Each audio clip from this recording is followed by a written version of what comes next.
In this video, we'll be taking a look at the I Am Groot set, another buildable figure in the Marvel Buildable Figures line, and considering I've already reviewed the Iron Man, I'm wondering how these guys stack up, considering I thought that Iron Man one had a fair few problems. Does this Groot suffer the same sort of problems? Let's find out. So like most of my reviews, I want to start by talking about the minifigures, and that leads me to my first problem. There isn't any. Now you might be asking, well, the Iron Man Mark 43 didn't come with any minifigures, so why is this a problem? And I'm going to repeat what I said in that video.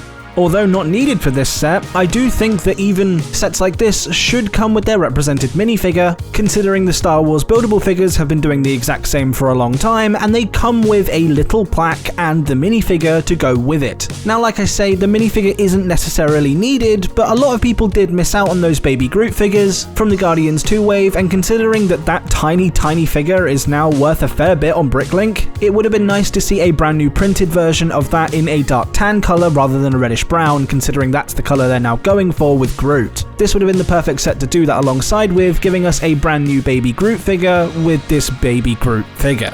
But one thing they did include, which I very much like, is the cassette tape. And considering I've made a video in the past talking about a Marvel Icons collection, this set kinda solidifies that and gives me a nice accessory to go with my Thor's hammer. But more about the tape, there's a lot of stickers on it, but I really do like the way that this tape is shaped, and honestly is probably the best you're going to be able to get in Lego bricks. But the issue I have with this tape is it only really looks good from one side. You can see that I've stuck this Awesome Mix 2 sticker on the front, as I plan to buy the pieces and the sticker sheets to make Awesome Mix 1, so I can have both tapes as part of my Marvel Icons collection. Another accessory that's included with this set is the fact that you get a similar plaque to the same one that came with the Iron Man Mark 43 that came out about 6 months ago. Except the main difference with this one is that there are no statistics whatsoever, it just says I am Groot for everything, which is cool, but a rather pointless inclusion. But although this plaque may be pointless, I'm very glad they did include the cassette. Not only does it fill out the set more, but it really does complement the buildable Groot figure. Now I really like this Groot, I think he's way better than the Iron Man figure, however he still does have some problems, but we'll start with the positives. For starters, I want to talk a little bit about building experience. This was so much more fun to build than the Iron Man set. I don't know if it was just I could see what I was building a little bit more clearly, or whether it was just the fact that the look and the feel of the figure just felt more exact to the original source material, but this was a much more fun building experience than the Iron Man set. The posability on these figures remain to be relatively the same.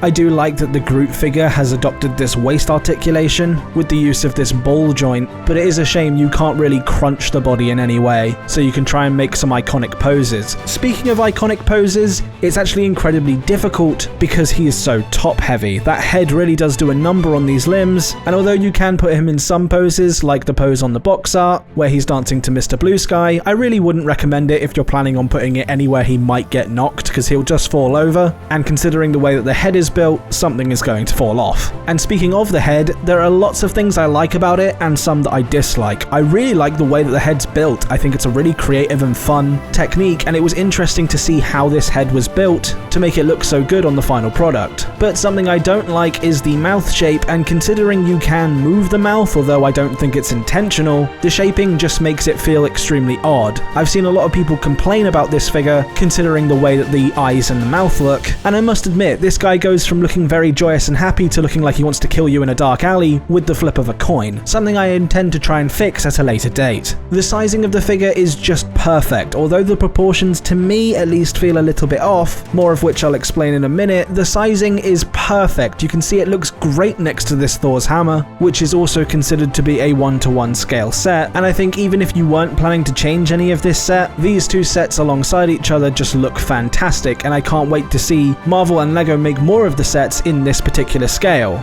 But now I've talked about the things I like about this set, I want to offer some constructive criticism. Again, I like this set, but I do want to try and point out some things to you that might feel a little bit off. For starters, I do think the proportions are slightly off. I feel like he looks a bit too tall without being too thick. Now obviously this makes sense in terms of a LEGO set, considering it'd be harder to bulk up a figure and make it look good at the same time. However, I do think the main issue is in the upper arms. The hands actually look really good on this model, and I love the use of those robot arms pieces now molded in a dark tan plastic, which is a new piece on this set, but I feel the upper arms and the shoulders were forgotten about. Considering the legs are so thick, I would have expected these arms to be as well thought out as the legs. I just feel like Groot looks a bit too lanky in the LEGO set compared to something like you see in the original film. It seems each individual body part that makes up Groot looks really good actually, but when you bring them all together it just makes up an amalgamation that almost looks like its original source material, not quite hitting the nail on the head. In fact, this is the exact same problem I had with the Iron Man buildable figure, where each piece of the body looked really good individually, but then when putting them together something felt off. Granted, I do think Groot looks much better,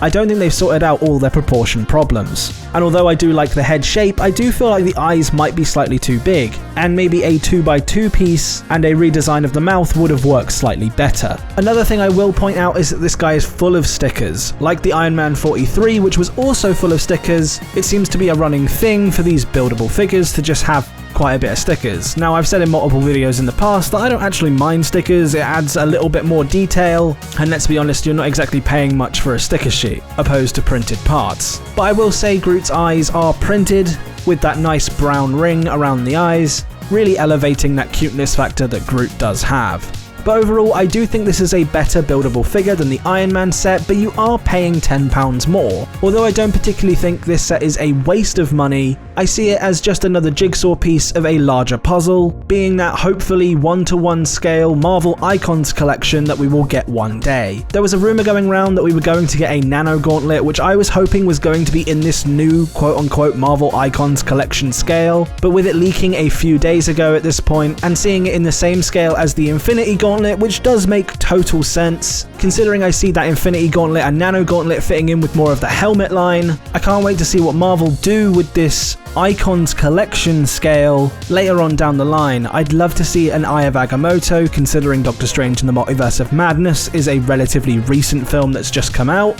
and with things like No Way Home and Multiverse of Madness being sets I think we're going to see in the region of next year, the Eye of Agamotto would be the next best thing to go on this list in my opinion. But what do you guys think of the Groot figure? Do you guys like him? Has this review helped at all? Let me know in the comment sections below, and if you want to see the upgrade I did to the Iron Man figure, making this model by Ransom Fern, you can click the center of your screen now, and I'll see you guys over there.